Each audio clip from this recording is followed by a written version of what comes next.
আসসালামু আলাইকুম। শিক্ষকদের উৎসব ভাতা ৬০% করা হচ্ছে। তো এমন একটা শিরোনাম প্রকাশ করেছে দ্য ডেইলি ক্যাম্পাস পত্রিকা।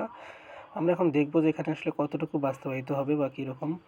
এখানে বিস্তারিত অংশ জানব। বেসরকারি শিক্ষা প্রতিষ্ঠানে কর্মরত এমপিভুক্ত শিক্ষক কর্মচারীদের উৎসব ভাতা ১০% বাড়িয়ে ৬০% করার উদ্যোগ নিয়েছে শিক্ষা মন্ত্রণালয়।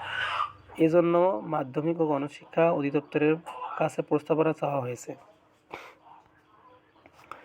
বুধবার ৪ মার্চ মন্ত্রণালয়ের মাধ্যমিক ও উচ্চশিক্ষা বিভাগের একটি সূত্র জানিয়েছে, শিক্ষক কর্মচারীদের উৎসব ভাতা ৬০% করা হলে অতিরিক্ত ২০০ থেকে ২৫০ কোটি টাকা লাগতে পারে। মোট কত টাকা লাগবে সেজন্য অধিদপ্তরগুলোর কাছে প্রস্তাব চাওয়া হয়েছে। অধিদপ্তর থেকে প্রস্তাব পাওয়ার পর তা পর্যালোচনা করে অর্থ মন্ত্রণালয়ে পাঠানো হবে।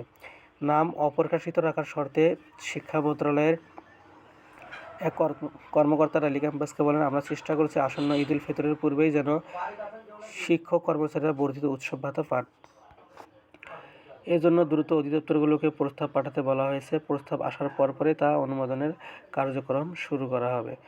সো আশা করছি যে আপনারা ঈদুল ফিতরের মধ্যে আপনারা ৬০% পাবেন, আপনাদের উৎসব ভাতা পাবেন। যদি এটা হয় এটা খুব ভালো হবে, যেহেতু শতভাগ দেওয়ার কথা ছিল সেটা হচ্ছে না। তো আশা করছি আপনাদের ৬০% করা হবে। তো সকলকে ধন্যবাদ জানিয়ে আজকের মতো এখানে শেষ করছি। আসসালামু আলাইকুম।